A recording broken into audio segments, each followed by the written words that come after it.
Merci, donc bonjour, et merci d'avoir affronté le froid pour venir un petit peu échanger sur ces sujets. Donc Michel a très bien un peu résumé l'origine de ce que je vais vous présenter, qui en fait fait partie des travaux que j'ai fait en thèse et que j'ai continué par après. Donc c'est des travaux assez fondamentaux et théoriques, où on se pose la question vraiment de qu'est-ce que c'est que la modélisation en sciences sociales, comment on modélise les agents. Et ça fait écho à une autre branche, que je ne présenterai pas du tout parce que c'est un autre sujet, qui est comment est-ce que l'on attrape les dynamiques sociales qu'on va essayer de modéliser, notamment avec tout ce qui est data mining, fouille de données sociales, etc. Donc j'ai intitulé ça au-delà des réverbères de l'économie et autour de la cognition sociale. Donc cognition sociale, on va le définir tout à l'heure, mais c'est un petit peu un des mots-clés qui explique cette modélisation d'évolution des préférences. Et les réverbères de l'économie, vous allez voir, l'idée c'est que, un peu comme dans toutes les disciplines, hein, c'est pas que l'économie, on est souvent un petit peu enfermé dans les idées mainstream. Et parfois, quand il faut faire avancer les choses, il faut arriver à penser à côté. Et donc j'essaye de faire ça. Alors, première question, alors je m'excuse aussi, il va y avoir des transparents en français et en anglais, parce que bon, je fais des présentations à droite à gauche, et j'essaye d'adapter la présentation au thème, donc je pique des choses à droite à gauche, j'ai pas tout le temps de tout traduire, mais j'imagine que c'est pas un problème, et puis il n'y a pas tant de texte que ça. Si vous avez des questions, n'hésitez pas. Donc une des questions que je me posais, c'est comment est-ce qu'on modélise les dynamiques collectives en sciences sociales. Alors, il y a eu beaucoup des travaux sur la dynamique collective, et notamment tous les travaux dans les années 90, Bonabo, Terola, sur intelligence collective, qui s'intéressaient aux insectes sociaux. Donc comment les abeilles arrivent à refroidir une ruche, comment les fourmis arrivent à chasser collectivement, etc. Il y a toute une littérature qui s'est développée, une partie qui a importé des outils de la physique statistique, une autre qui a importé des outils de modèles multi-agents. Et puis dans la foulée, on s'est mis aussi à modéliser, enfin c'était déjà le cas, mais disons que ça a poussé un petit peu aussi ces questions, modélisation des comportements collectifs humains, et notamment les foules, etc. Donc il y a plein d'approches très connues sur la modélisation des phénomènes de foule et de panique dans des schémas d'évacuation, dans des bâtiments, etc. Donc on utilise un petit peu des modèles de type fourmi, flocking, oiseaux, etc. Mais on a bien conscience que ce n'est pas exhaustif quant à l'ensemble des phénomènes sociaux que l'on peut étudier. Donc ça a certaines utilités, par exemple pour les dynamiques de panique. Si j'ai un feu dans la salle, je sais comment vous allez sortir, en gros. Mais dans d'autres cas, on peut se demander si on peut résumer toujours les comportements sociaux de type humain à des comportements sociaux de type insecte. Donc là, si on regarde ces deux exemples-là, il y a un exemple quelque chose qui apparaît tout de suite, c'est que ces deux gars-là, ici, ils ne sont pas nés avec leur slip à rayures, et ni avec leurs muscles comme ça, et que donc il y a une certaine poids de la culture qu'ils ont développée, des préférences pour ce type de vêtements et ce type d'esthétique corporelle. Alors que les abeilles, vous pouvez les observer toute leur vie, il y a très peu de différenciation sociale chez les abeilles. Au début, il y a un peu de différenciation, plus chez les fourmis d'ailleurs, il y a les soldats, etc., mais il ne bouge pas beaucoup de types. Les différents types sont relativement restreints. Ensuite, un même individu ne change pas de type, ou rarement. Par exemple, chez les fourmis, on peut montrer qu'il commence à l'intérieur de la fourmilière. Petit à petit, il remonte, mais la trajectoire des différents types qu'ils prennent jusqu'à devenir des espèces de chasseurs est assez codifiée. Enfin, c'est assez régulier. Et donc, et on peut prédire ça d'une fourmilière à l'autre, alors que pouvoir prédire que le hard metal ou le mouvement gothique ou je ne sais quoi va émerger, c'est pas vraiment facile. Donc la question, c'est vraiment qu'est-ce qui va faire la différence entre les comportements sociaux chez les insectes et chez les hommes. Alors, par exemple, si on regarde, excusez-moi, là, le titre, là c'est plutôt les dynamiques sur Twitter, ça c'est le titre de la slide qui viendra après. Par exemple, une chose qu'on peut faire maintenant qu'on a tous ces réseaux sociaux, etc., c'est un exercice que j'avais fait il y a déjà quelques années. Vous allez ça c'est un site qui s'appelle MySpace, donc maintenant il n'existe quasiment plus, hein, mais à l'époque c'était le site de networking beaucoup des musiciens, des artistes, etc. Et les gens venaient sur ce site-là en prenant un pseudonyme, et ils accompagnaient souvent leur pseudonyme d'une photo, et après sur leur page on affichait leurs copains. Et alors c'est très étonnant parce que, enfin c'est très intéressant parce que, bon, il y a des gens, vous regardez, le copain c'est un peu n'importe qui, puis tout d'un coup vous tombez sur des groupes où en fait les copains de, par exemple ici, quelqu'un qui s'est prénommé Che sur MySpace, c'est que des révolutionnaires. Il y a Karl Marx, il y a le dieu communiste, etc. Fidel Castro. Et puis vous allez sur une autre communauté, et là vous voyez le Dalai Lama qui est entouré de God, de Satan, de Jésus, etc. Là, il y avait Yoda qui est entouré de tous les personnages de la guerre des étoiles. Donc ces gens-là, c'est d'autres gens sur MySpace qui eux aussi ont pris un profil et donc en fait qui se mettent dans des rôles ou des types d'humeur et d'esthétique qui sont de ce type-là. Voilà, Napoléon est entouré de Louis XIV, Robespierre, etc. Oscar Wilde, de plein d'autres personnalités de la littérature, et Ségolène Royal, de plein d'autres Ségolène Royal et d'autres gens. Donc ça, c'était à l'époque, hein, c'était il y a longtemps. Alors ce qui est intéressant, c'est que déjà là, on voit une notion de formation de groupe qui partage une certaine valeur, certaines esthétiques, etc. Et même vous, si par exemple je vous présente ça, vous pouvez dire « Ah non, là, il y a un intrus, là. Celui-là, il n'est pas vraiment dans l'esprit d'entourage de Ségolène Royal. » Donc on voit bien que socialement, quand on regarde l'ensemble du paysage, les gens adoptent certaines attitudes, des valeurs qu'ils vont défendre après. Ils vont former des groupes, et ça, c'est complètement différent de ce qu'on peut voir chez toutes les autres espèces, et notamment les comportements collectifs des insectes sociaux. Alors on s'intéresse aux insectes sociaux, pourquoi? Parce que les insectes sociaux sont les seules familles animales qui constituent des macro-communautés comme on fait l'homme. C'est-à-dire qu'en fait, il y a une espèce c'est pas une anomalie, mais il y a un phénomène, c'est-à-dire que les insectes sociaux, abeilles, fourmis, etc., font des communautés de plusieurs centaines de milliers d'individus, voire des millions. Après, vous avez des animaux qui deviennent plus évolués, notamment qui ont des cerveaux, la cognition, etc. Et donc, dès que les individus deviennent plus évolués, la taille des groupes diminue drastiquement. Et il n'y a plus du tout de grosses communautés organisées de centaines de milliers de personnes, enfin d'individus. Et après, ça réémerge uniquement pour l'espèce humaine. Donc, c'est pour ça qu'il y a souvent cette comparaison entre les deux types de familles animales, d'un côté les humains et de l'autre côté les insectes sociaux, parce qu'en gros, c'était les deux grandes classes d'individus qui font des colonies. Alors après, il y a dans la mer, les colonies de bactéries, etc., mais ça, c'est pas vrai. Il y a moins de comportements sophistiqués. En tout cas, on voit bien que là, chez les espèces sociales humaines, là, il y a une très, très grande diversité de sous-groupes. Et on voit bien aussi que les gens qui sont là, etc., ils ne sont pas nés... quand ils sont nés, ce n'était pas Oscar Wilde ou Ségolène Royal, etc. Ils sont devenus comme ça. On peut aussi regarder, par exemple, les opinions politiques. Donc c'est pour ça que c'est le titre de la slide. C'est un exemple de différenciation. On a tous des opinions politiques relativement distinctes. Ici, ce schéma-là, ici, vous avez chaque point, c'est un compte Twitter. Donc là, vous en avez 63 000. Et c'est une étude qu'on est en train de faire actuellement sur l'évolution de la politosphère française. Et donc, si vous regardez comment les gens échangent des messages sur Twitter et comment ils se retweetent les uns les autres, ça vous fait des liens. Et quand vous essayez de représenter l'ensemble de ces comptes en mettant ensemble ceux qui échangent des liens fortement, vous avez des structures comme ça. Et là, on voit bien, alors j'affiche pas les noms là, mais ici c'est extrême gauche, droite, extrême droite. Et puis là, ça c'est Asselineau, l'UPR, le petit mouvement, il se présente au présidentiel, mais c'est assez minoritaire. Puis après, il y a d'autres communautés qui parlent de politique, par exemple ici la communauté africaine, communauté iranienne.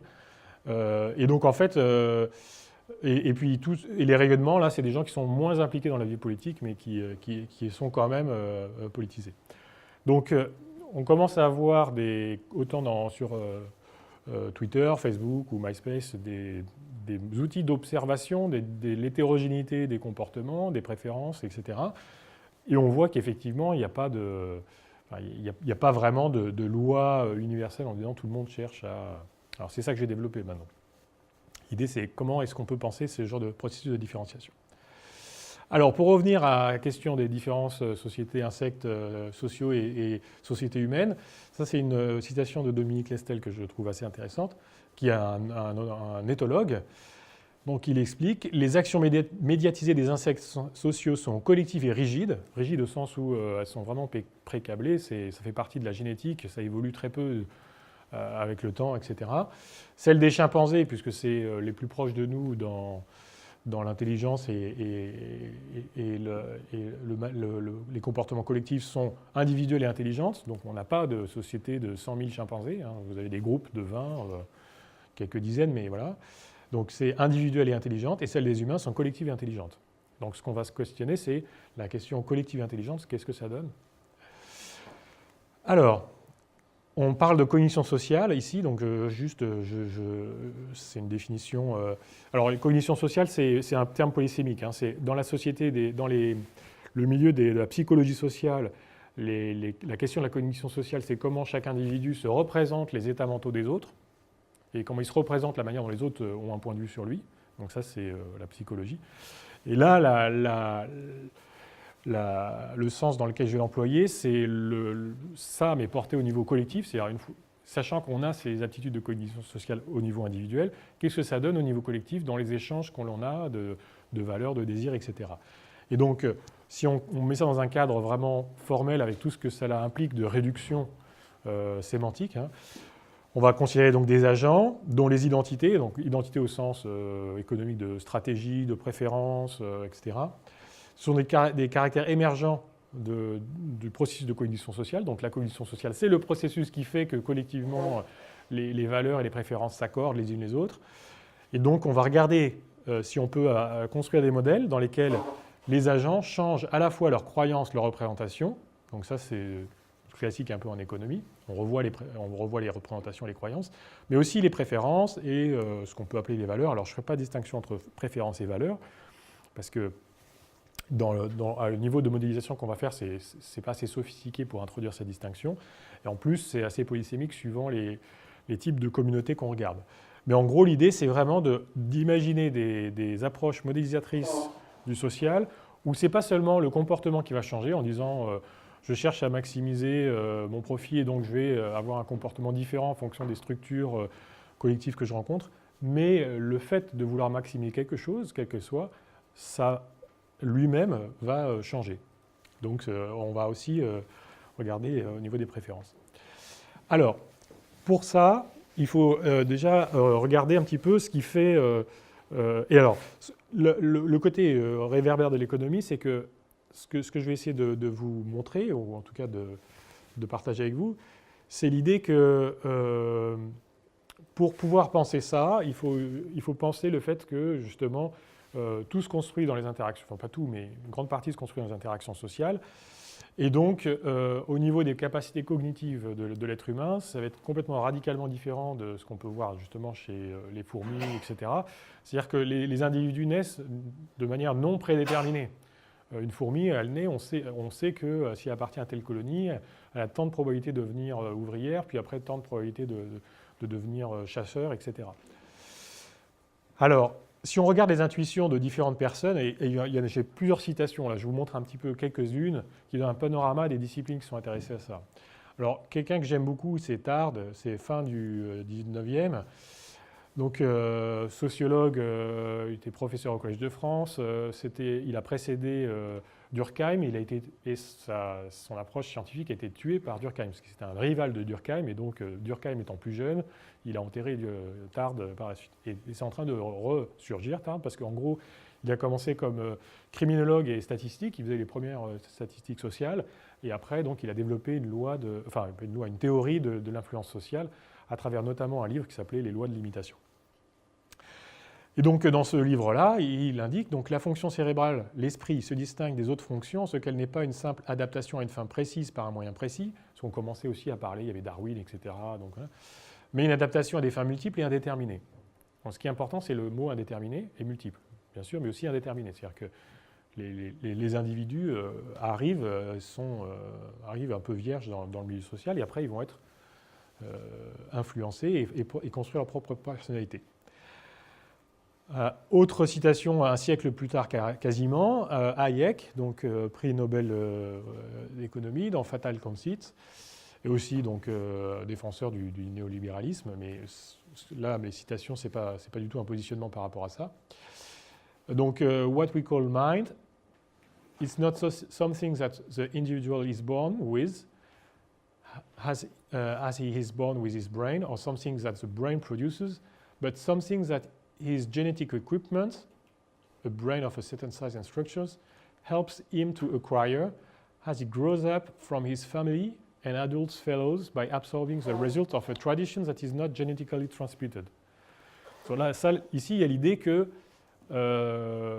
qu'on soit généreux, égoïste, altruiste, individualiste, etc. On n'est pas comme ça. On est avec une certaine capacité cognitive qui est une capacité à apprendre, en fait. Et ensuite, on va interagir avec différents milieux et on va arriver et on va aussi avoir des expériences personnelles, hein, c'est pas que du social. Mais donc, on va arriver à adopter un certain ensemble de valeurs, mais ces valeurs ne sont pas transmises génétiquement. Ça, c'est important parce que pour ceux qui connaissent un peu les modélisations, par exemple, en économie évolutionnaire, etc., il y a beaucoup de modèles qui essayent d'expliquer, par exemple, l'altruisme en disant bah, je prends le gène de l'altruisme et puis j'essaie de regarder si ça peut évoluer, s'il est sélectionné ou quoi, etc. Donc ça, c'est plutôt la sociobiologie qui a eu un peu de succès dans les années 80, d'ailleurs un peu après Hayek. Et donc ça, c'est un peu une réfutation de cette approche-là en disant bah, vous ne trouverez pas les caractères sociaux des humains directement dans les gènes. Par contre, bien sûr, c'est parce qu'on a des capacités cognitives particulières qui, elles, sont le produit de l'évolution, qu'on peut faire tout ça, mais ce qu'on instancie à un moment donné est complètement indépendant. Alors, autre citation que j'aime bien, c'est plutôt la littérature. Le secret de l'existence humaine, donc c'est Dostoïevski, consiste non pas seulement à vivre, mais encore à trouver un motif de vivre. Sans une idée nette du but de l'existence, l'homme préfère y renoncer et fût-il entouré de monceaux de pain, il se détruira plutôt que de demeurer sur Terre. Donc ce que j'aime bien dans cette citation, c'est le fait qu'il pointe vraiment du doigt un phénomène très intéressant, c'est la nécessité un petit peu d'avoir, pour chacun d'avoir des buts et des projets, mais ils ne sont pas définis au départ. Et souvent d'ailleurs les jeunes adultes ou les enfants, un peu la crise d'adolescence, c'est un peu la crise existentielle, on se dit ben, qu'est-ce que je vais bien pouvoir faire ? Il y a tellement de choses où, au contraire, je ne vois rien. Et donc, c'est petit à petit qu'on se définit des objectifs. Et donc, bon, ça, c'est la vision de Dostoïevski, mais c'est tout à fait crucial. C'est-à-dire que si on n'a pas ce moteur, cette projection, bah, la vie n'a plus vraiment de sens. Alors, donc maintenant, je vais passer au niveau collectif. Et après, on verra comment on articule les deux. Alors, une distinction que j'aime beaucoup et qui est aussi encore proposée par Hayek, c'est la distinction entre cosmos et taxis. Alors, il y a plusieurs périodes dans Hayek et celle-là a été un peu moins reprise. Donc, c'était l'époque de la cybernétique et la seconde cybernétique qui a beaucoup influencé Hayek. Et donc, il dit la chose suivante. While a cosmos, c'est une définition, enfin, c'est quasiment une définition. While a cosmos or a spontaneous order has no purpose, every taxis, arrangement, organization presupposes a particular end, and men forming such organization must serve the same purposes. A cosmos will result from regularities of the behavior of the elements which it comprises. It is in this sense endogenous, intrinsic, or, as the cybernetician says, a self-regulating or self-organizing system. Donc, ce qui pointe là du doigt, c'est qu'en gros, il y a deux grandes catégories de systèmes. Il y a les taxis, qui sont des systèmes téléologiques, donc en gros, qui sont dirigés vers quelque chose. Donc une entreprise qui par exemple, qui a pour première loi, c'est un peu caricatural, mais il y en a qui ont pour première loi les dividendes, ou au contraire, des entreprises qui peuvent être sociales et qui ont pour première règle d'aider au développement humain. Donc là, il y a quelque chose qui est top-down et donné par la direction et donc qui gère l'organisation. Et puis il y a d'autres organisations où en fait, ce qui va émerger, ce n'est pas du tout top-down, il n'y a pas de décision centralisée, mais les individus ont une certaine régularité dans leur comportement et leur composition va faire que des choses vont émerger. Donc c'est auto-organisé, auto-régulé. Alors ça par exemple, ça s'oppose complètement à des approches, encore une fois, biologie évolutionnaire ou économie évolutionnaire, où on dit par exemple, bah, c'est la fitness, il y a une fonction de fitness, bon, souvent on ne sait pas d'où elle sort, enfin, il y a une fonction de fitness, et c'est cette fonction de fitness qui va gérer toute la dynamique de tous les agents qu'on va considérer. Donc même si les agents eux-mêmes peuvent avoir une certaine multitude de comportements et de types possibles, in fine, c'est quand même leur présence est déterminée par une fonction de fitness qui les sélectionne. Et donc, en fait, dans un système comme ça, on a plutôt une taxis qu'un cosmos, puisqu'en fait, il y a quelque chose, un critère ultime qui fait que le truc va s'auto-organiser. Alors, ça, c'était dans les années 80, fin 70. Donc, depuis, il y a eu aussi beaucoup de tous les développements des sciences cognitives. Et donc, si on devait réécrire cette citation-là, moi, je la réécrirais plutôt comme ça, c'est-à-dire les régularités des capacités cognitives, plutôt que les régularités des comportements. C'est-à-dire qu'on a des capacités cognitives, de là découle un certain nombre de comportements, des choses, et donc c'est les régularités des capacités cognitives qui vont faire qu'on va avoir des régularités au niveau collectif dans la composition des agentivités de chacun. Alors, cette distinction est très importante parce qu'effectivement, vous avez d'un côté les hard et soft science, et elles n'arrivent pas à se comprendre, parce que d'un côté, les sociologues vous disent, et les anthropologues bien sûr, les choses émergent, il y a des groupes sociaux, rien n'est prédéfini, et puis de l'autre côté, les approches de modélisateurs et économistes qui disent il y a les préférences, et on cherche à optimiser ces préférences, et point barre. Donc tant qu'on n'arrive pas à réconcilier les deux, en fait, on va avoir complètement un schisme au sein des sciences sociales. Alors, pour approcher cette question, maintenant je vais prendre un exemple particulier. C'est en gros un domaine de modélisation particulière qui est celui des dilemmes sociaux. Donc, littérature sur les dilemmes sociaux est très, très prolifique. Hein. Il y a eu même des prix Nobel dedans. Donc, c'est aussi reconnu dans le domaine économique. Une des questions, c'est comment se fait-il que les sociétés humaines sont les seules sociétés donnant lieu à des phénomènes de coopération à grande échelle entre individus complexes. Donc là, c'est moi qui ai rajouté entre individus complexes, c'est pour dire qu'on se distingue bien du côté expliquer les fourmis ou juste les abeilles. Hein. Donc les dilemmes sociaux, c'est quoi? Je pense que beaucoup d'entre vous connaissent, mais je récapitule au cas où. Donc en gros, on dit qu'il y a coopération entre un individu. C'est une situation dans laquelle chacun apporte une contribution à un bien commun ou une ressource commune. Donc chacun apporte une contribution à un bien qui va bénéficier à tout le monde, sans garantie que les autres vont faire la même chose. Donc on peut avoir une coopération à deux, par exemple, vous tenez la porte à quelqu'un, est-ce qu'il va vous tenir la porte la prochaine fois, vous ne savez pas. Bon, c'est un peu... Et donc, dans les types de biens en économie, il y a cette catégorisation là, qui est en gros 4 grandes catégories. Le côté exclusion, non-exclusion et rivalité, non-rivalité. Donc, exclusion, c'est est-ce que pour une catégorie de biens, vous pouvez exclure la jouissance de certains types de choses. Donc, par exemple, je peux vous exclure de rentrer dans mon bar parce que j'ai un vigile à la porte et donc je dis seulement ceux qui ont une cravate qui peuvent rentrer. Et puis, rivalité, non-rivalité, c'est la question, c'est si j'ai un bien, est-ce que si je le consomme, d'autres peuvent continuer à le consommer ou pas? C'est-à-dire, si j'ai une pomme, si je la mange, vous ne pouvez pas la manger. Par contre, si j'ai un fichier MP3, si j'y l'écoute, vous pouvez l'écouter, il suffit que je vous l'envoie numériquement. Donc ça vous donne des biens privés où il y a exclusion et rivalité.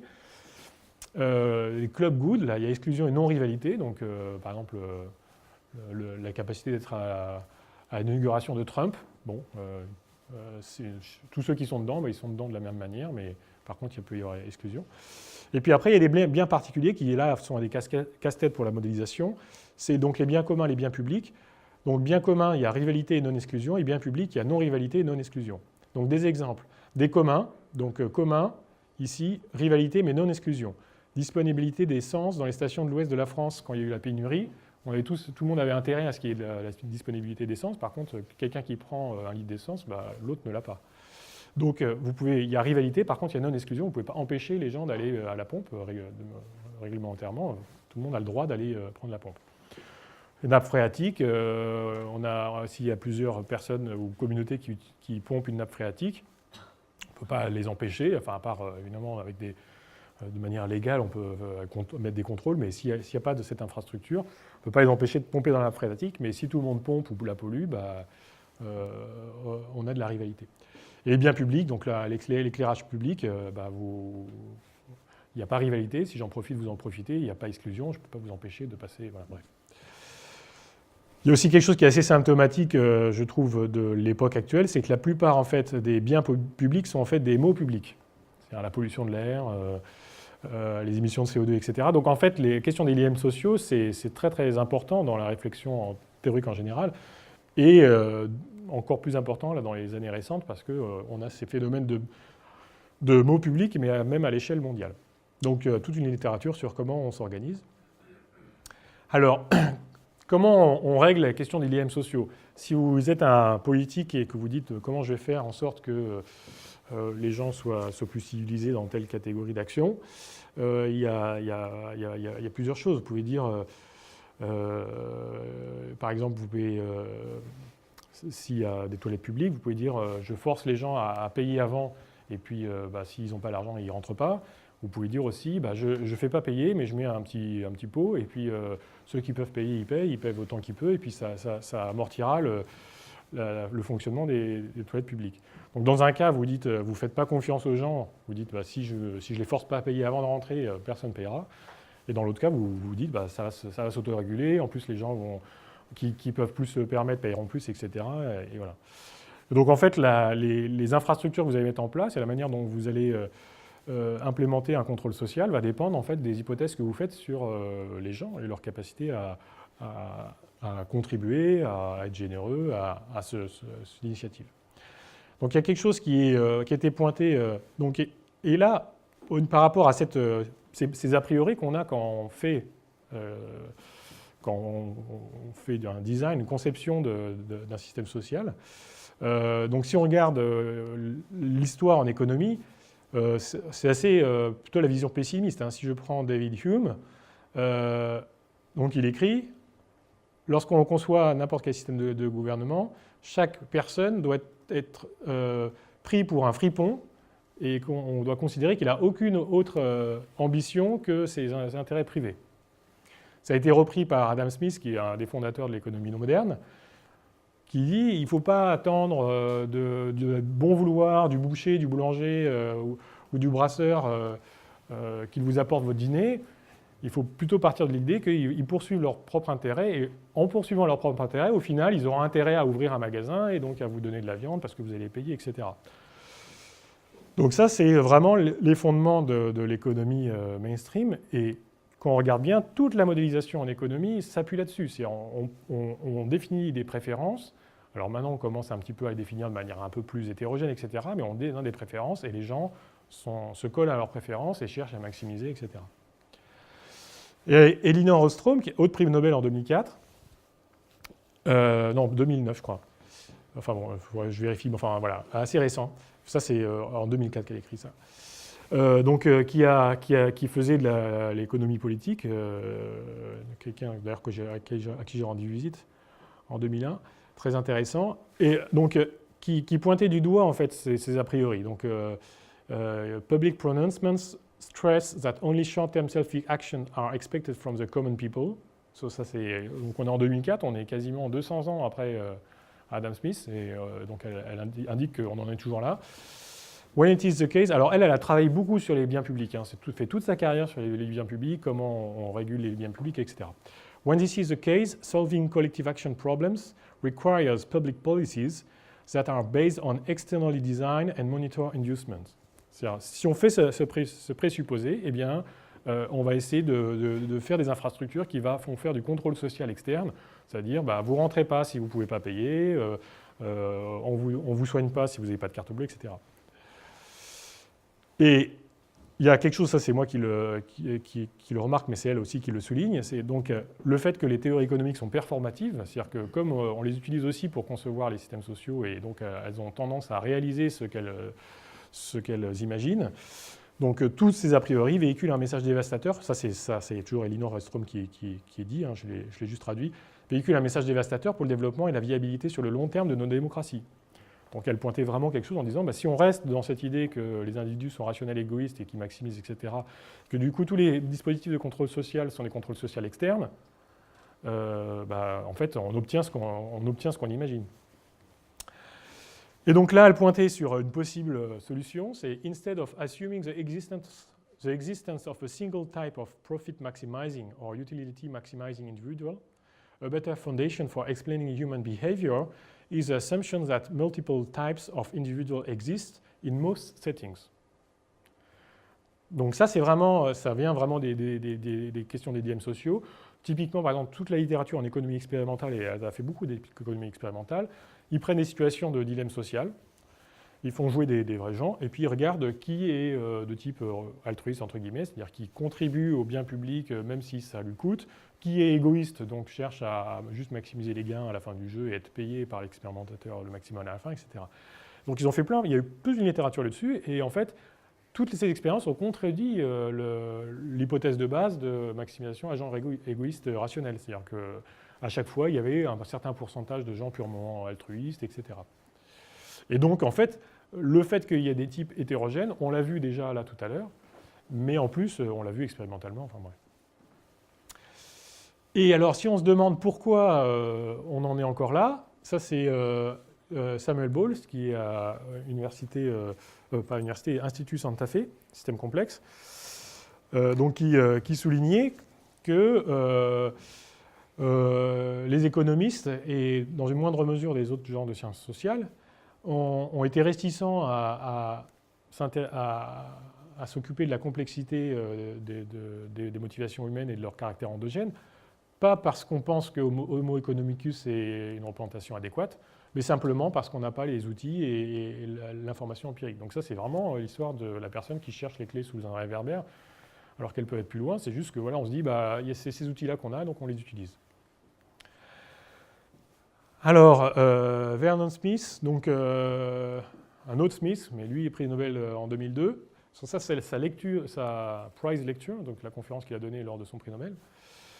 Donc là, il cherche à véhiculer les messages les plus importants, normalement. Alors, il disait à propos de la théorie économique, etc., « The point that needs emphasis is that it is easy to go from types, so traditionally utility of beliefs about states, to game theoretic choice. The hard part is to relate types to characteristics of the individual's memory sensory systems. » So, ce qu'il dit, en gros, c'est, vous prenez des modèles économiques, en gros, vous dites, bah, je me donne mes préférences, et étant donné une structure sociale, des contraintes, etc., j'essaie de faire découler les comportements, de les prédire. Ça, c'est la partie facile. La partie difficile, c'est de prédire les préférences, en fait, les types. Donc, et il dit, la partie difficile, c'est de dériver les types, mais de quoi? C'est des capacités sensorimotrices, la mémoire et capacités cognitives des gens, en fait, en gros. Donc ça, c'est ça qui va nous intéresser, et ça, on l'avait déjà chez Hayek un petit peu. Alors, donc là, il souligne le verrou conceptuel. Technically, the issue can be posed as one of asking how most productively to model agent types by extending game theory so that the types are an integral part of its predictive content, rather than merely imported as ex post technical explanation of experimental results. For example, moves can signal types and affect decision, which explains why game form matters and why payoffs available but foregone can affect outcomes. These elements must be part of the internal structure of the theory such that outcomes becomes prediction conditional on the elementary characteristic of players who read each other's intentions. Donc là, ce qu'il insiste, c'est qu'il faut modéliser les types d'agents, montrer qu'ils sont partie, donc construire une théorie telle que les types sont une partie intégrale du contenu prédictif de la théorie, et que pour faire ça, il faut prendre en compte des agents. Donc il faut que les outcomes, donc en gros la distribution des types d'agents, soient des prédictions conditionnellement aux caractéristiques élémentaires que l'on attribue aux agents. Et il rajoute aussi qu'ils read each other's intentions, et ça c'est quelque chose qui est très important, on n'est pas seulement à observer des comportements, mais on observe aussi des intentions. Enfin, on n'observe pas directement, mais on fait des hypothèses en disant ils recherchent à faire ça, etc. Par exemple, dans la négociation, la clé de la négociation, c'est de comprendre les intentions et les valeurs de la personne dont on discute, parce qu'en général, ce n'est pas du tout notre représentation. Alors, on va revenir maintenant vers Tard pour voir un petit peu comment on peut réaliser ce genre de cadre théorique. Alors, il indiquait, donc ça c'est un long texte sur les causes des dynamiques sociales, etc. Donc lui, il mettait l'accent vraiment sur les processus mimétiques. Moi aussi, je vais mettre l'accent sur les processus mimétiques, mais pas du tout en disant qu'il n'y a que ça. C'est juste on va isoler comme ça un type de comportement et de capacité cognitive parce qu'on va montrer qu'elles permettent justement de concevoir ce type d'approche. Donc, Tard, les causes sociales sont de deux sortes, logiques ou non logiques. Cette distinction a la plus grande importance. Donc, nous, on va s'intéresser aux causes logiques. Les non logiques, c'est les trucs inconscients, etc. Enfin, bon. Donc, les causes logiques agissent quand l'innovation choisie par un homme l'est parce qu'elle est jugée par lui plus utile et plus vraie que les autres, c'est-à-dire plus d'accord que celle-ci avec les buts et les principes déjà établis en lui. Donc ça, c'est un peu la définition au sens économique. Donc c'est les économistes, enfin la communauté économique a pendant très longtemps absolument pas considéré les influences sociales, dynamiques d'influence sociale, limitation, etc. Et c'est dans les années 80, notamment avec André Orléans au CREA, qu'on s'est dit qu'il peut y avoir une limitation rationnelle. C'est-à-dire on peut être influencé par d'autres si on pense que les autres ont une meilleure information. Et donc, si je vois quelqu'un qui est très bon, par exemple, pour jouer en bourse, je vais essayer de comprendre comment il fait et essayer de jouer pareil. Donc, ça veut dire que si j'ai des principes et des buts, eh bien, je peux être influencé par d'autres et donc sélectionner mes modèles et essayer de trouver des meilleures stratégies.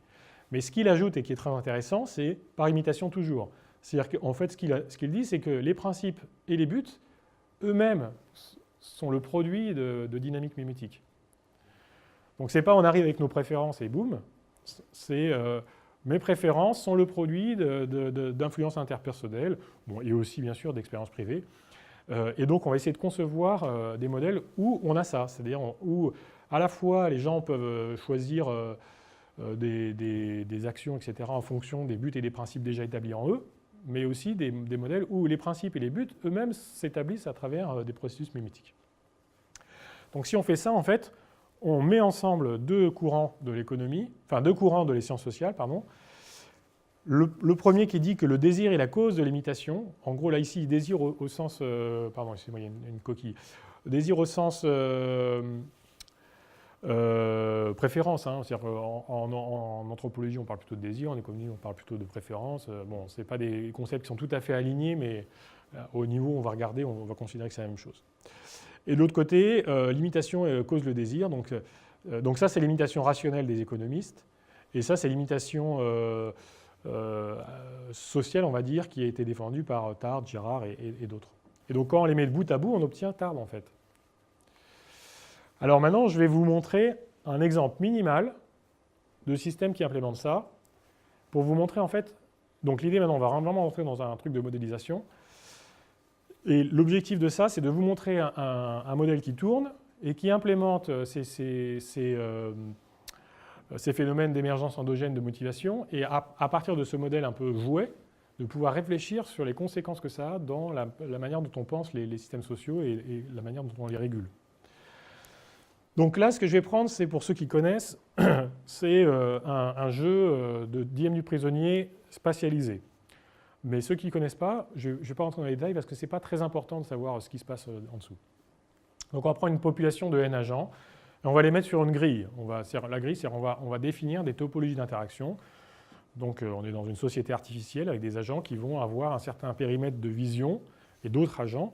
Et donc c'est à travers ce périmètre de vision que va se passer la dynamique mimétique.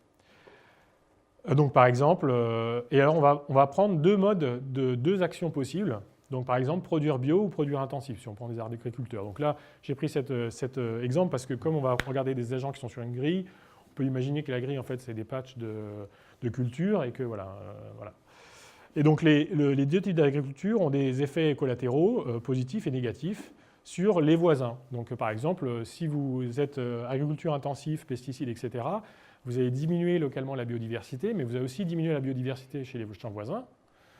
Donc vous avez un effet de mot public et vos voisins ne peuvent pas vous empêcher. Hein.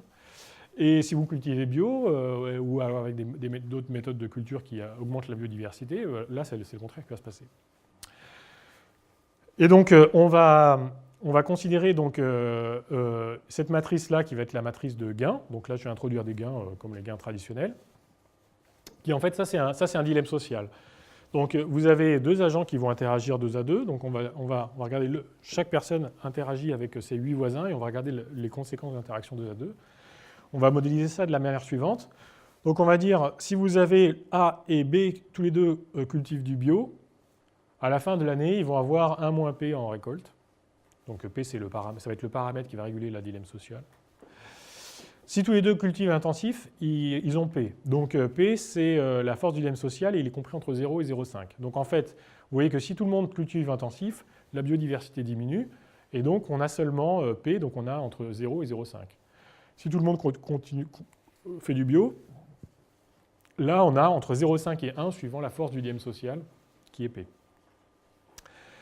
Et puis, si par exemple, moi je cultive en intensif et à côté ils cultivent en bio, alors ça c'est des matrices, on peut les dire normalisées, hein, ce n'est pas les gains à la fin, mais on normalise à la moyenne.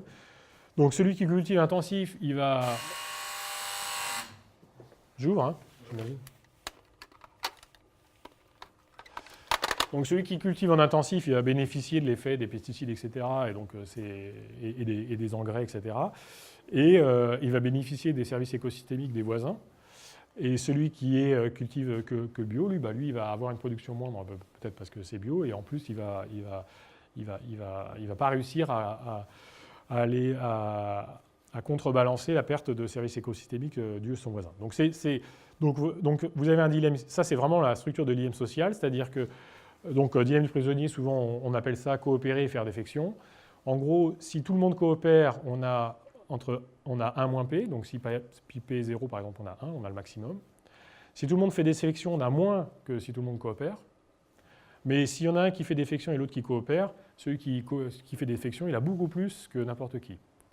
Et donc ça, le paradoxe économique, c'est que si vous regardez l'équilibre de Nash de ça, étant donné, si vous êtes un individu rationnel égoïste, entre guillemets, et que vous cherchez à maximiser ça, vous voyez que quelle que soit l'action de l'autre, vous avez intérêt à jouer intensif là. Parce que si l'autre fait du bio, moi j'ai 1 et l'autre il a 0. Si l'autre fait de l'intensif, j'ai P et j'ai P.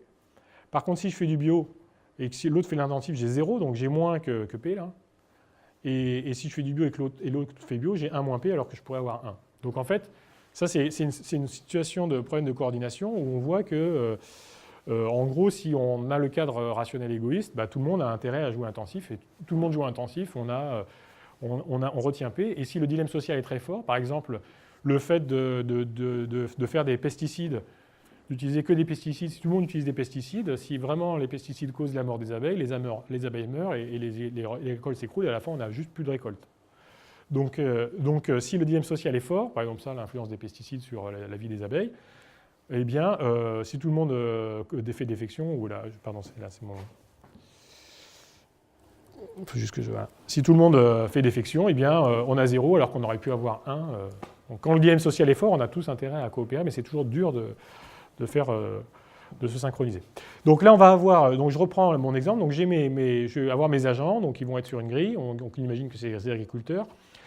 Donc ils vont être là, comme ça, sur une espèce de grille torique. Voilà, c'est torique parce que donc, les voisins de ceux-là, c'est ici, les voisins de ceux-là, c'est là. Voilà.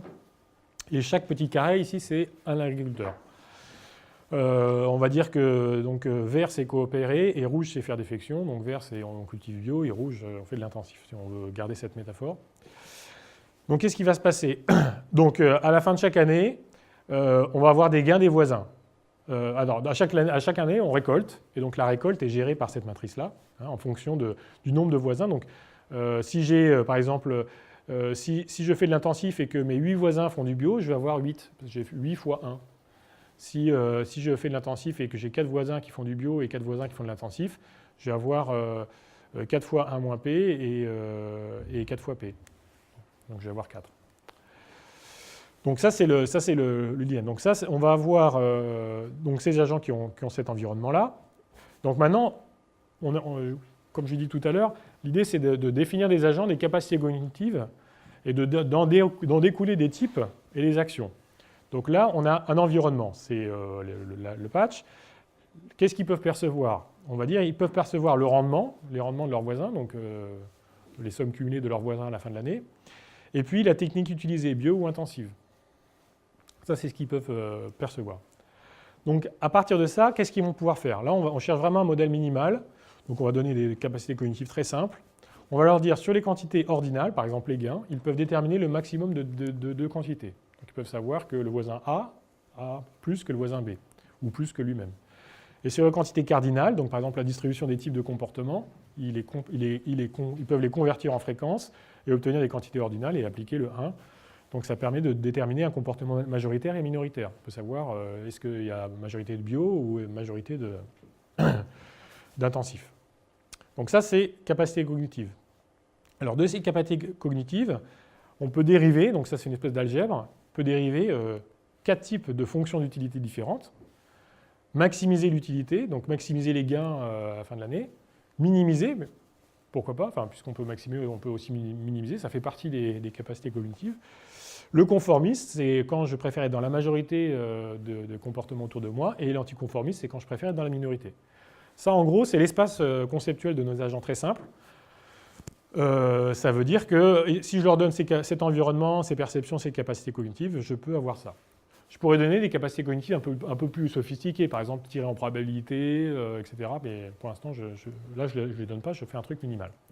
Alors, ce qui est intéressant, c'est que pour regarder la littérature en économie, notamment en microéconomie, donc d'abord, c'était agent rationnel égoïste, et puis après, les gens se sont dit « Ah ouais, mais il y a aussi le conformiste, c'est important », donc ils ont rajouté des individus conformistes. Donc ils ont vu que les dynamiques étaient différentes. Par exemple, les dynamiques d'adoption d'innovation sont vraiment différentes si vous rajoutez du conformisme ou des maximisateurs. Puis après, on s'est dit, ah ouais, mais il y a aussi les anticonformistes qui jouent un rôle, genre les gens qui veulent être différents. Donc on rajoute aussi des anticonformistes. Donc il y a plein d'articles qui disent, ah mais si je rajoute un peu d'anticonformisme, ma dynamique est complètement différente, etc. Mais minimisateur, personne. Bah, bien sûr, on ne peut pas, parce que je veux dire, c'est pas le but du jeu, il faut maximiser. Donc voilà. Alors que là, l'idée, c'est vraiment d'être relativement neutre. On dit, bah, en fait, à partir du moment où les agents peuvent imaginer, ces 4 règles sont possibles. Est-ce qu'elles vont être implémentées? On ne sait pas, mais au moins, elles sont possibles. Effectivement, il y a des gens qui vont en bourse pour claquer l'héritage de leur mère parce qu'ils ne supportent pas les assnober toute leur vie et que maintenant, ils sont bien contents de tout perdre. Donc, bon, voilà, ça peut exister. Donc ça, c'est les règles. Alors après, il y a une chose qui se passe, c'est que vous avez l'environnement, la perception, les règles, mais il faut penser que les agents peuvent lire les intentions les uns des autres, enfin, peuvent essayer d'inférer les intentions les uns des autres. Donc à partir du moment où vous dites que ça, c'est en gros, c'est les fonctions d'utilité, donc il y a 4 types d'agents, donc là on va voir que c'est des agents mimétiques, puisque ça va être les règles de transition vont être de type mimétique, donc il y a maxi, mini, conformiste, anticonformiste. Donc si on traduit en termes d'imitation, c'est copie l'agent qui a le plus fort gain, copie l'agent qui a le plus faible gain, conformiste c'est celui la majorité et l'autre c'est celui la minorité, donc ça va être nos règles de comportement. Et donc à partir du moment où on a ces règles-là et qu'on se dit que les agents peuvent observer un peu, essayer d'inférer les règles des uns des autres, il y a une rétroaction qui se fait ici, et donc en fait les règles deviennent partie de l'environnement. Donc un agent va pouvoir dire, oui, lui il fait du bio, mais en fait c'est parce qu'il veut être comme tout le monde. Donc ça c'est vraiment les agents read each other's intentions, ça c'est Smith. Donc les règles d'imitation font partie de la stratégie, donc les règles copie, etc. Et donc on va autoriser des transitions qui vont être du type mais est-ce que la règle que j'utilise est vraiment la meilleure étant donné son auto-évaluation? Puisque je suis capable de dire, d'être conscient que moi je suis maxi et que mon voisin il est conformiste, je peux me dire, mais tiens, mon voisin, il a vraiment dans ses stratégies, ses manières de changer son comportement, il arrive toujours à choisir celle qui mène au plus fort gain. Peut-être que c'est juste parce qu'il a la règle conformiste et que essayer de maximiser, ça ne marche pas. Donc, du coup, on va autoriser des transitions dans nos agents. Donc, on va modéliser les agents par 2 niveaux, vraiment le truc le plus simple. Un niveau comportement, ça c'est un agent, ici. Donc, un agent, ça va être un petit programme informatique, là. Donc, il va y avoir 2 niveaux. Le comportement, D ou C, donc ça peut être intensif ou bio. D, c'est pour défection et C pour coopérateur. Et puis, une règle. Et donc, on va autoriser 2 types de transitions. Déjà, les agents, étant donné une règle, ils vont pouvoir appliquer la règle à leur comportement. Donc, si par exemple, je suis conformiste et que je veux choisir mon comportement en tant que conformiste, je vais regarder autour de moi et prendre l'action la plus commune. Mais aussi, de temps en temps, on va pouvoir dire, la règle s'auto-évalue. Donc, par exemple, je suis un agent maxi, je regarde dans mon environnement qu'est-ce qui est l'agent qui gagne le plus. Et ça se trouve, c'est un agent conformiste. Donc, je vais me dire, en fait, pour maximiser ma récolte, il faut plutôt faire comme tout le monde plutôt que de chercher à maximiser année par année juste localement mes gains. Et donc, je vais devenir conformiste, je vais devenir suiveur. À partir du moment où je deviens suiveur, j'ajuste mon comportement en fonction. Et donc là, je passe de D à C. Donc on va regarder des systèmes. Donc là, on a pris vraiment le schéma le plus brutal, on va dire, des agents qui n'ont quasiment pas de mémoire, qui ne sont pas capables d'empiler des buts et des sub-buts, et qui donc vont être obligés, s'ils veulent évoluer, de passer de maxi défecteur à conformiste coopérateur. Donc en fait, il change d'identité. Bien sûr, dans la vie réelle, ce n'est pas comme ça que ça se passe, c'est beaucoup plus compliqué, etc. Mais néanmoins, cette structure de but et sous-but, donc là on pourrait imaginer une hiérarchie un peu plus large, mais ces structures de but et sous-but existent. Souvent on dit, voilà, là je vais travailler beaucoup, comme ça je pourrais construire ma maison au Canada, etc. Parce que mon but c'est vraiment plutôt d'être dans la forêt. Donc cette structure de but et sous-but existe. Donc temporairement on est capable de faire une activité qui nous plaît moins pour arriver à un but. Voilà.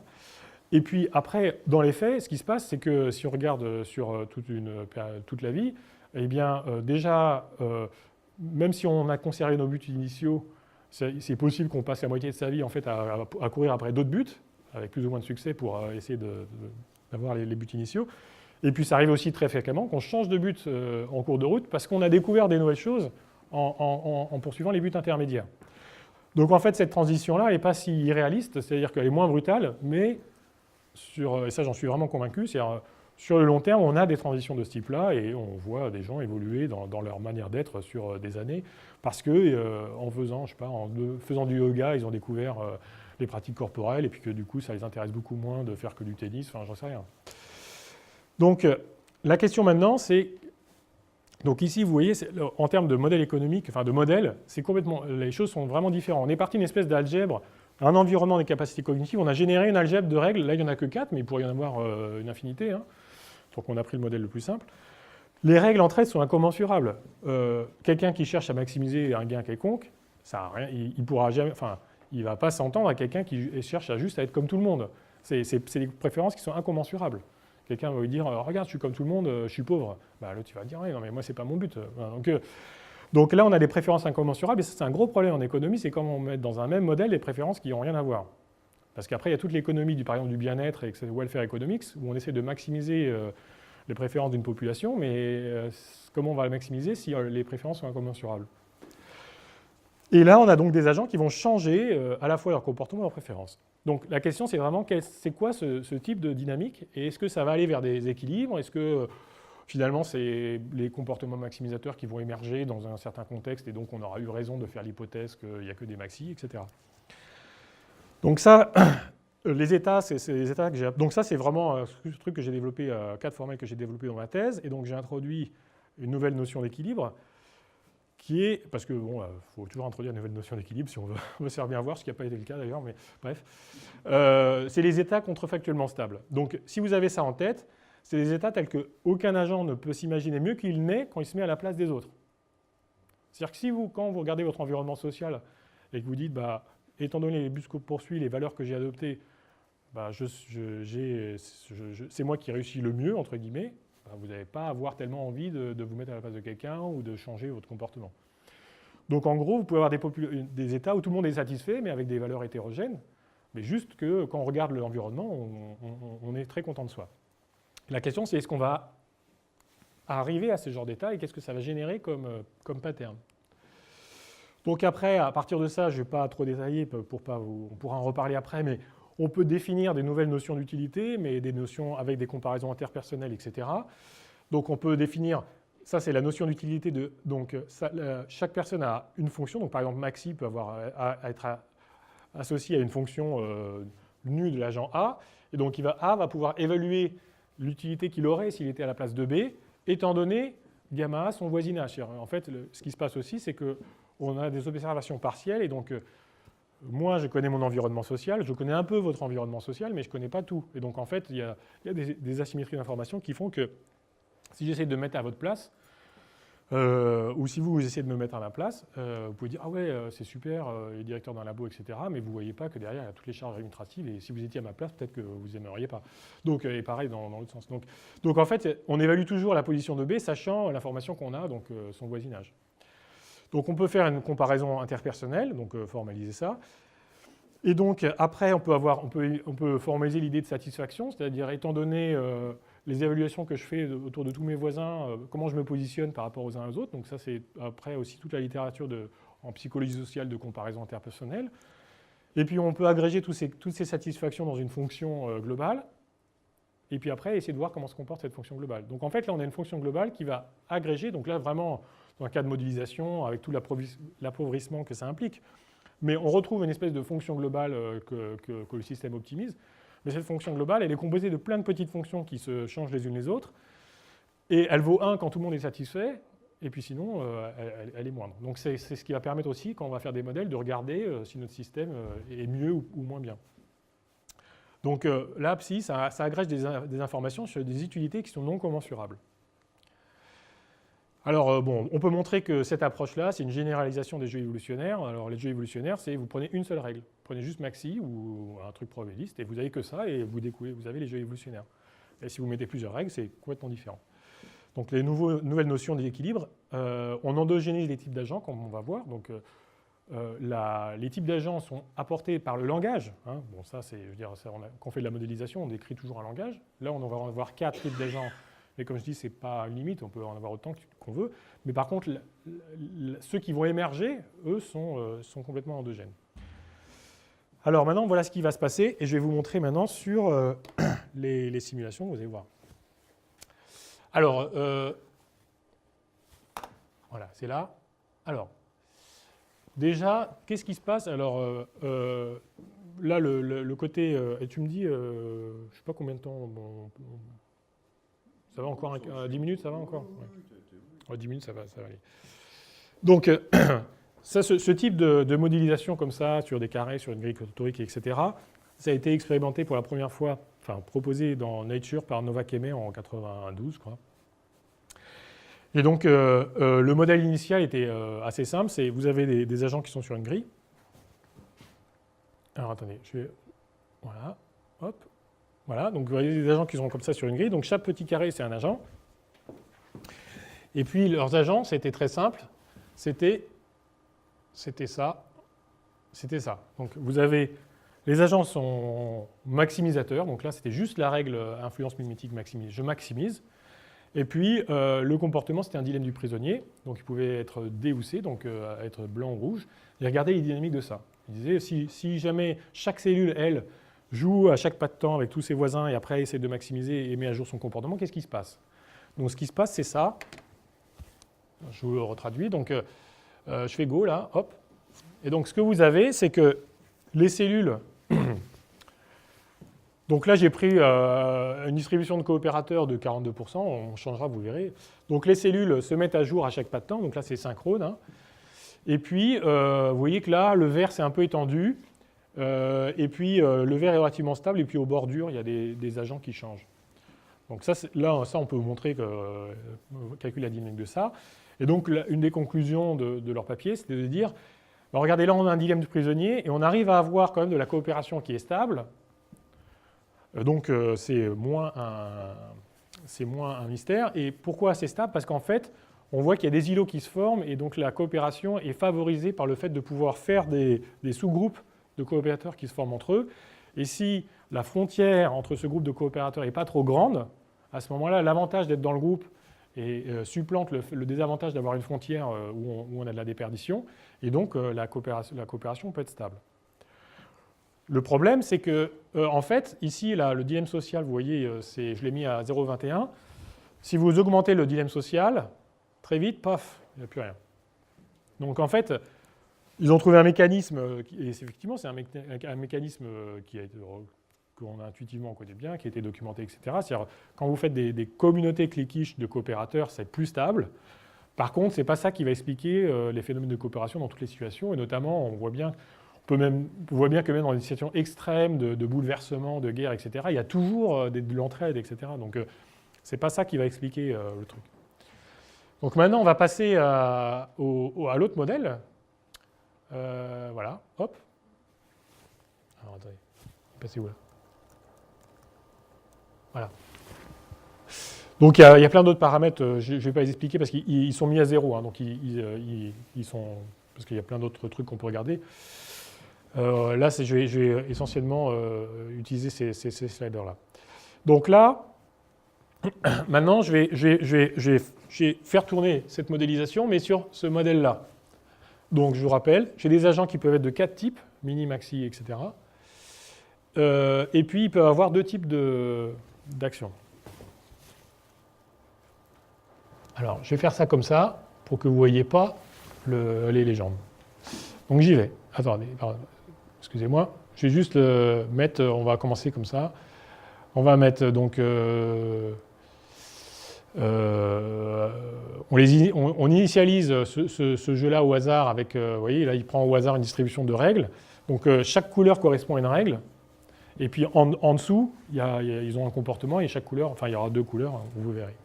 Donc là, en dessous, j'ai mis en gros, pareil, aléatoirement, 50% de coopérateurs et de défecteurs. Et j'ai mis un diem social ici à 0,20. Je peux le mettre à un peu n'importe où en fait. Vous verrez. On verra ça. Donc là, je suis à diem social intermédiaire, 0,25. Donc je rappelle, quand le paramètre P là, est à 0, le dilemme social est nul. Et quand il est à 0,5, le dilemme social est très fort. Et je fais tourner ça. Alors qu'est-ce que je vais voir? Donc là, c'est pas à pas. Donc là, j'ai une structuration qui se fait. Et puis j'arrive à un état où c'est relativement stable. Je regarde juste un truc. Ouais, c'est ça. C'est bon paramètre. Donc là, j'ai juste fait agir cette dynamique mimétique-là. C'est-à-dire chaque case joue avec ses voisins, met à jour, etc. Et donc ça, c'est un état relativement stable. Vous voyez, il y a quelques-uns qui clignotent, mais pas tellement. Donc, qu'est-ce qui va être intéressant là? La première chose, c'est que vous voyez qu'il y a quand même des structures qui apparaissent. Et alors, ce qui est intéressant, c'est que, par exemple, là, je peux vous faire deviner, par exemple, qui sont les anticonformistes. Est-ce que quelqu'un peut me donner la couleur des anticonformistes? Voilà, c'est les blancs. Parce qu'en fait, si vous voulez, le comportement des agents au niveau collectif révèle leur but, en fait. Je peux aussi vous dire, vous essayez de faire deviner les conformistes.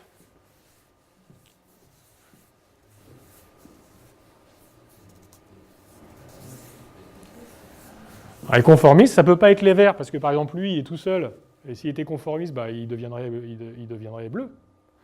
Ça ne peut pas être les rouges non plus, donc c'est forcément les bleus. Et effectivement, quand on regarde les bleus, localement, autour d'eux, ils ont une majorité de bleus. Et après, il reste les mini-maxi. Donc ceux qui minimisent les gains et ceux qui maximisent les gains, donc c'est ces zones-là, un peu enchevêtrées. Et effectivement, en fait, ils sont bien quand ils sont enchevêtrés parce que c'est un peu les effets sadomaso. C'est-à-dire, il y en a qui cherchent à minimiser, les autres à maximiser, donc ils sont contents, et donc ils s'auto-stabilisent.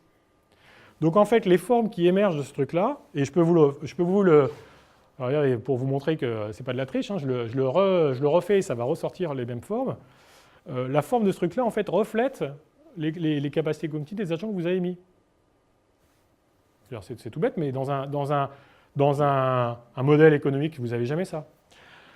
Donc, et là, l'autre conclusion aussi qu'on peut dire, c'est que vous voyez, là je viens de refaire tourner, encore à nouveau, les anticonformistes sont un peu éparpillés, on voit bien qu'ils sont en minorité, au niveau populationnel, sur toute la population. En fait, ici, regardez, maintenant je vais vous montrer les graphes, regardez la distribution des types d'agents. Donc là, je suis un attracteur, j'ai 44% de conformistes, 21%, autour de 20% de mini-maxi, et j'ai seulement 10% d'anticonformistes.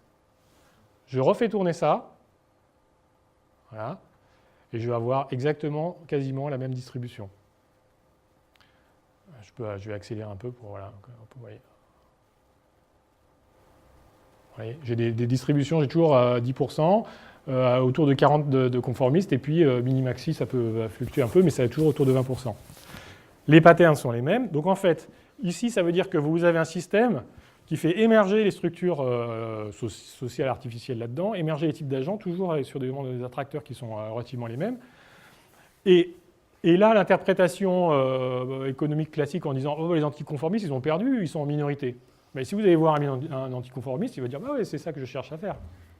Donc en fait, l'interprétation même du modèle, ce n'est pas du tout la même chose. On ne fait pas un modèle pour savoir qu'est-ce qui est le type qui a le plus de succès. Ça n'a aucun sens. Ça n'a vraiment aucun sens.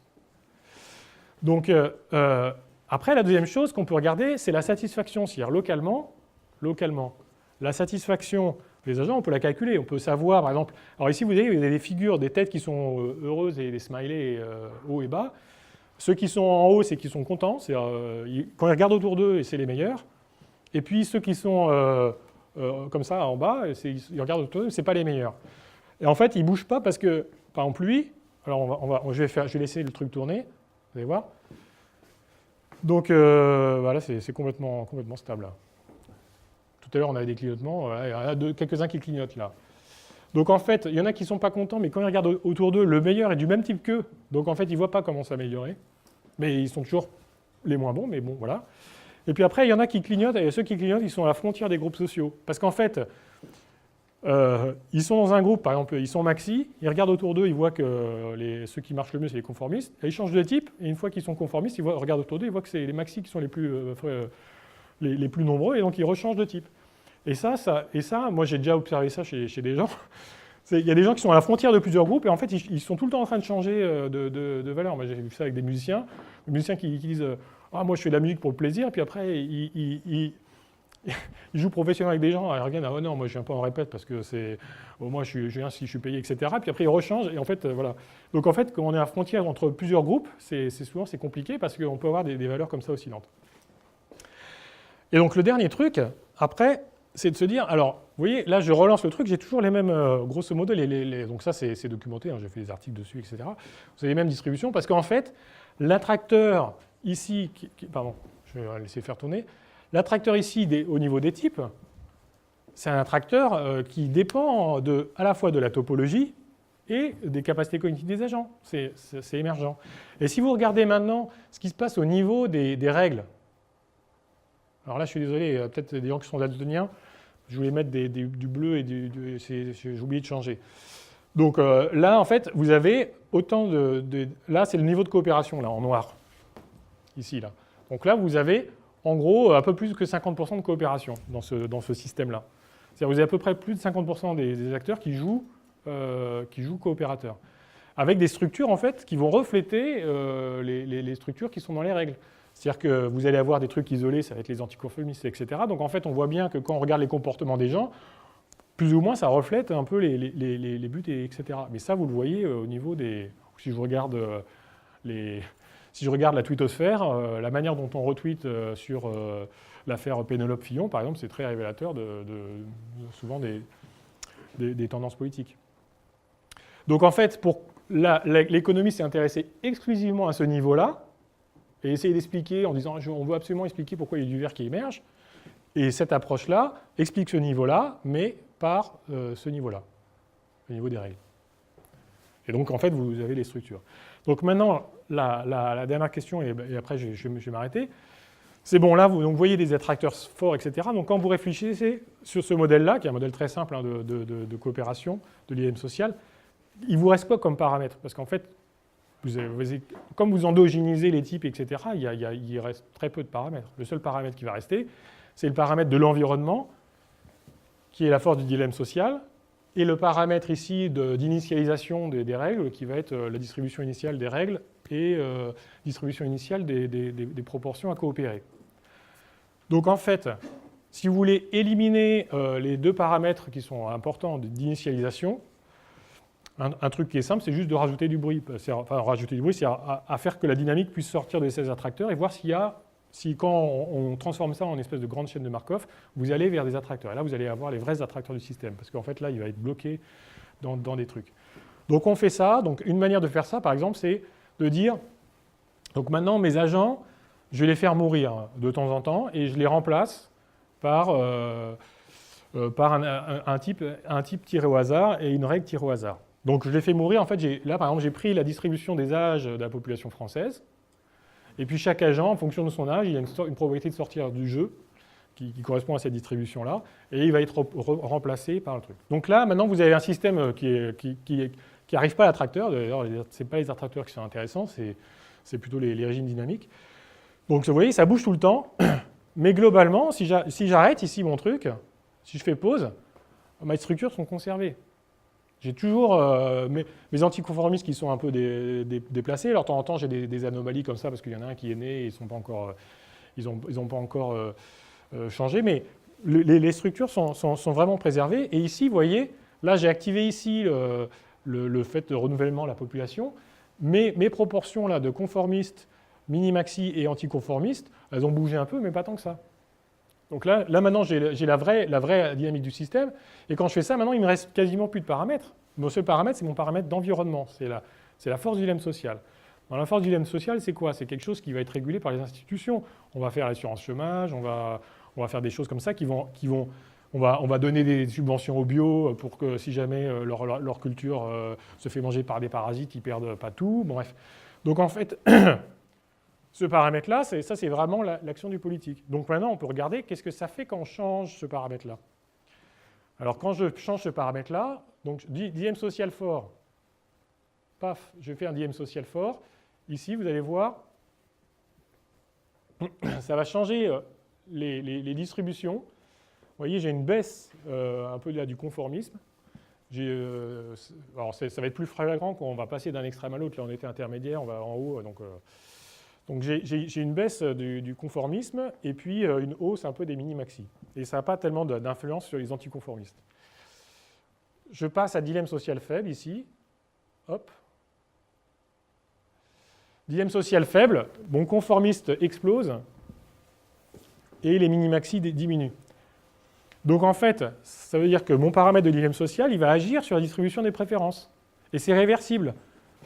Alors en vrai, ce n'est pas réversible comme ça parce qu'il y a plein de phénomènes d'hystérésis. Mais c'est-à-dire là, je suis passé à un dilemme social faible et donc j'ai beaucoup de conformisme. Et d'ailleurs, pour moi, mon intuition, c'est que c'est assez logique. C'est-à-dire dans les sociétés occidentales développées où on a vraiment plus tellement de problèmes de survie en tant que tel, il y a beaucoup plus de conformisme que dans d'autres. Enfin bon, ça c'est une intuition, c'est peut-être fausse. Hein, mais... Et après, si vous faites... Donc là, je reviens dans le dilemme social fort, paf, ici, clac. Et là, à nouveau, les distributions des types ici changent. Et je reviens à l'équilibre d'avant. Donc en fait, ça veut dire que, ça, évidemment, le modèle lui-même ne représente pas vraiment la réalité. Le but n'est pas là, c'est pas assez sophistiqué. Mais ça représente le phénomène que c'est en agissant sur les institutions ou les paramètres exogènes, on va changer les comportements et on va changer... Qu'est-ce qu'on va changer dans les comportements? Enfin, on va changer la population, on va changer d'abord les préférences, ensuite les comportements. Les comportements, on les voit changer ici. Vous voyez, ça, en noir, c'est la fraction de coopération. Alors là, il y a un truc très bizarre et complètement contre-intuitif. J'ai augmenté la force du dilemme social, donc j'ai rendu les conditions plus difficiles. La coopération a augmenté. Hein, et vous avez de l'entraide dans les sociétés, par exemple, sociétés plutôt occidentales. S'il y a un gros coup dur, vous avez souvent plus d'entraide et vous regardez les dons aussi augmentent. On est moins individualiste qu'en temps normal. Donc là, la coopération augmente complètement. Voilà. Et là, vous avez... et là, c'est la satisfaction, et là, c'est la fraction d'individus qui se pensent comme les meilleurs, enfin, qui vont autour d'eux qui sont les meilleurs. Donc, en fait, ça, la coopération, c'est le truc qu'on veut étudier en économie, en tous ces trucs-là. Et en fait, là, on l'explique par le fait que c'est un effet de la différenciation sociale et que cette différenciation sociale, elle est influencée par la manière dont on pense les institutions, mais pas en termes de contrôle externe, mais en termes de différenciation de préférences. Donc après, il y a plein de variantes de ce truc-là. On peut faire bouger les agents. Là, vous voyez, là, les agents, je ne sais pas si je l'ai dit, mais les agents ne bougent pas. C'est leur type qui change. Hein. Un agent, il reste sur place. Après, il y a d'autres variantes, si ça vous intéresse, je vous montrerai, où les agents se déplacent, mais là, les agents restent sur place et en fait, ils changent leur stratégie. Pareil, si je vous montre le niveau des règles ici, vous allez voir, là, on observerait les niveaux des règles, donc voilà, il y a du vert et du rouge, ça se déplace, mais le niveau de coopération reste relativement constant. Voilà, donc je vais conclure sur cet exposé-là, paf. Donc là, ce qu'on a vu là, c'est que, juste pour rappeler rapidement, donc on a des systèmes qui vont vers un attracteur, hein, ce n'est pas forcément un équilibre, mais c'est un attracteur et qui est très fort. Donc il y a des structures qui émergent et qui vont dépendre des capacités cognitives, de la topologie, etc. Alors ça, c'est la logique de limitation conduit à ce que chaque homme se met finalement d'accord avec lui-même par l'adoption d'un système logique d'idées et d'une conduite conséquence. C'est exactement ce qui se passe dans le modèle, hein, c'est Tard qui écrivait ça. Donc en gros, vous arrivez, vous adoptez différentes règles, puis au bout d'un moment, vous-même, vous êtes cohérent avec votre environnement social et ça vous stabilise. De là, cette définition du groupe social, alors ça c'est juste pour vous faire découvrir un peu Tard, une collection d'êtres en tant qu'ils sont en train de s'imiter entre eux ou en tant que sans s'imiter actuellement, ils se ressemblent et que leurs traits communs sont des copies anciennes d'un même modèle. Bon, ça c'est plutôt pour la diffusion des types de groupes. Ce qu'on voit sur MySpace, par exemple, c'est tout à fait ça. Et puis ça, c'est une citation d'Orléans qui rejoint aussi ça. On appellera différenciation toute topologie sociale, quelles que soient ses racines, institutionnelles ou économiques, qui engendre un blocage du processus mimétique. Et en fait, c'est ce qui se passe là. C'est-à-dire, vous avez une topologie qui émerge de groupes, et en fait, cette topologie fait que la majorité des agents, en se mettant contrefactuellement à la place de leurs voisins, se trouvent bien et donc arrêtent d'imiter. Donc ça arrête de bouger. Bon, ça, je pourrais vous le montrer, c'est intéressant, mais comme je préfère qu'on discute. Donc, conclusion. Alors, là, vraiment ce que je défends, c'est que la littérature qui modélise les sociétés humaines, les dynamiques sociales, se pose les mauvaises questions. Pas intégralement, parce qu'on a quand même appris beaucoup de choses avec le truc rationnel égoïste, mais après, bon, faut passer à autre chose maintenant. Donc là, par exemple, comment une société d'agents rationnels, altruistes, arrive à maintenir la coopération? Est-ce que c'est une question scientifique? Sachant que la définition de l'altruisme, c'est qu'on coopère tout le temps. Ça, c'est pas vraiment une question. On va vous dire, bah non. Vous prenez des agents, vous faites l'hypothèse qu'ils coopèrent tout le temps, savoir pourquoi ils continuent à coopérer, c'est pas une question. Mais la question symétrique n'est pas tellement plus une question scientifique à mon sens. Pourquoi une société d'agents rationnels égoïstes arrive à maintenir la coopération? Parce que pourquoi ils sont rationnels égoïstes? C'est pas ça la question. Et ça, vous regardez, sur cette question-là, ça c'est le nombre d'articles au cours du temps dans le Web of Science, il y a plus de 10 000 articles qui sont publiés sur cette question-là. Alors, quand c'est dans un cadre genre biologique, où là on a vraiment des racines dans les déterminismes biologiques, ça va, mais quand on commence à en dire, c'est très intriguant parce que on ne comprend pas la coopération humaine alors que les gens sont rationnels égoïstes, il y a quand même un problème. Alors, pour moi, vraiment aucune de ces deux questions n'a plus de sens l'une que l'autre. Et la vraie question, c'est celle que pose Smith, Ostrom, etc., c'est pourquoi on a des types différents et d'où ça vient. Donc ça, je vous ai proposé une réponse. Donc, conclusion, les dynamiques sociales relèvent plus des dynamiques de Cosmos que de Taxis, et l'économie est dedans, et immergée là-dedans, donc même si elle a ses moteurs propres et ses règles, etc., il y a des interférences. Les préférences sont le résultat de la dynamique sociale et leur distribution est influencée entre autres, donc là je n'ai pas pu détailler d'autres exemples, mais donc des incertitudes à différents niveaux. Alors ça c'est très important, on voit dans ces systèmes-là que l'incertitude, et là on revient sur des idées de couplage de systèmes tels que le défendait Varela, clôture opérationnelle, Autopoies pour ceux qui connaissent. Donc ça va être les incertitudes aux frontières ou dans votre environnement qui vont faire que certains types vont être favorisés ou pas. Typiquement, vous faites une assurance intermittent du spectacle, bah, donc du coup, les artistes ont moins d'incertitudes sur leur avenir, même si ça rate, ils vont quand même... Voilà. Et donc, vous avez toutes des préférences pour les métiers de l'art, etc., qui vont évoluer. Donc, vous avez l'effet structure, bien sûr, les effets de réseau. Là, on a regardé un réseau carré, vous pouvez avoir des différents types de réseaux, vous avez le réseau Internet, etc. Vous avez les phénomènes de science perceptive, ça qui sont très intéressants. C'est-à-dire que si la télé, tous les matins, vous dit, ou Forbes, par exemple, qui vous dit voici la meilleure manière de gagner beaucoup d'argent, etc., et que imaginez que ça soit le seul média, bah, à la fin, les gens vont plutôt être orientés vers ce type de préférence. Et puis, les types d'influence interpersonnelle, donc la temporalité, l'intensité, les effets de mémoire qu'on n'a pas regardé là, etc. Donc du coup, on pense le rôle des institutions de manière complètement différente si on a cette approche-là. C'est-à-dire que les institutions, elles vont avoir un rôle sur réguler les incertitudes. Donc, vous voulez avoir une société avec la culture des artistes, bah, vous réduisez les incertitudes sur les gens qui s'engagent dans les métiers du spectacle, par exemple. La mise en forme de l'information. Si vous publiez des sondages en disant, enfin même d'ailleurs les sondages même politiques pour les élections, ça a une influence. C'est pour ça qu'on a interdit les sondages quelques jours avant. Et la contextualisation. Donc dans l'action politique, il faut intégrer l'évolution des préférences dans les solutions politiques, quelle que soit l'orientation politique. Et donc il faut trouver des mesures qui sont compatibles avec leurs effets sur celles-ci. C'est-à-dire que vous prenez des mesures politiques, encore une fois, quel que soit l'objectif politique ou l'idéologie qu'il y a derrière, il n'y a rien de pire que de prendre une mesure et en fait les conséquences sont totalement contraires avec ce qu'on a pris. Alors un exemple par exemple, vous prenez l'exemple du Vélib.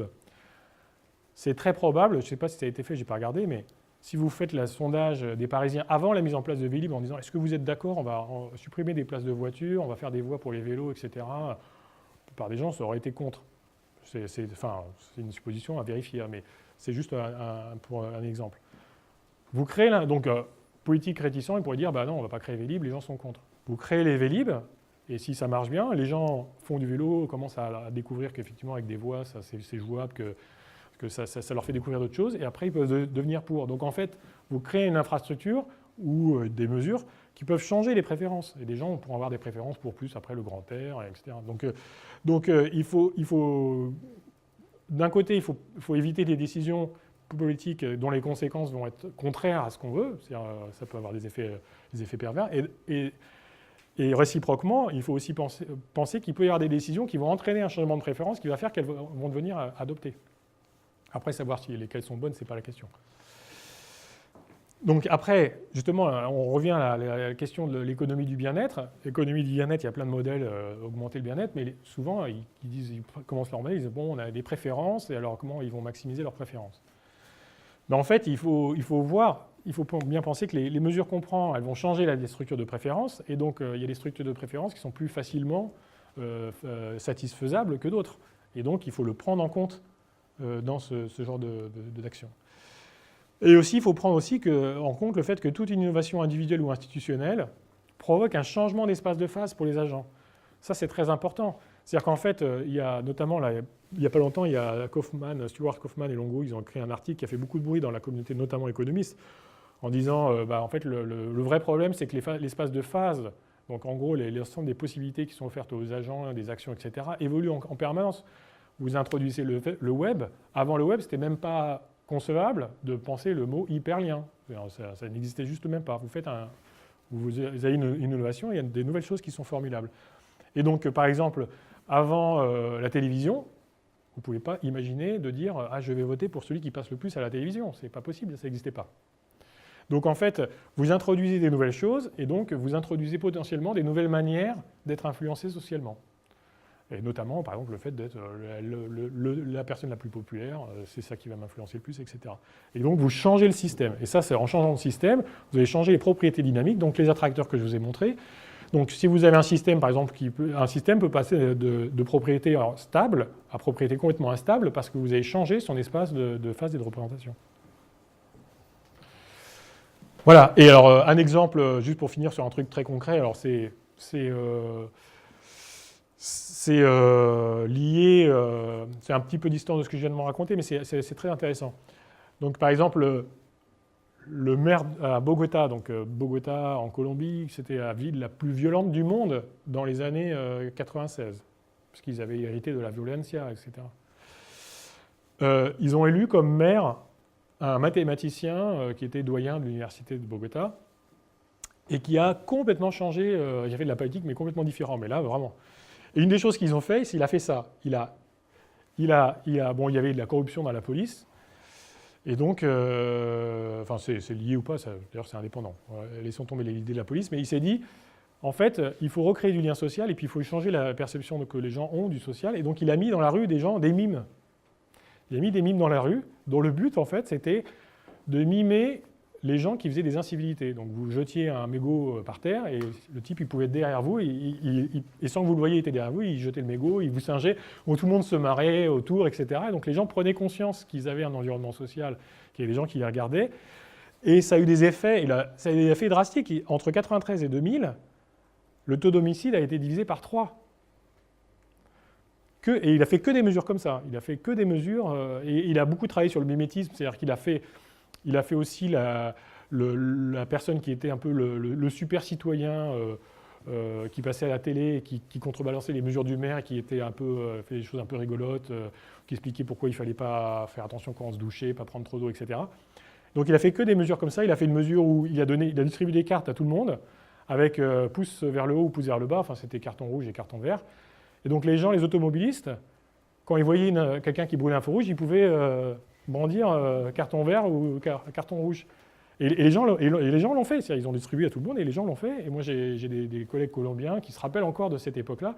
Et en gros, les deux grands trucs pour la ville de Bogota, c'était le maire, enfin cette époque-là, et puis une autre infrastructure qu'il a développée, que d'autres ont développée par la suite, qui est de transport, mais ça a marqué beaucoup les gens.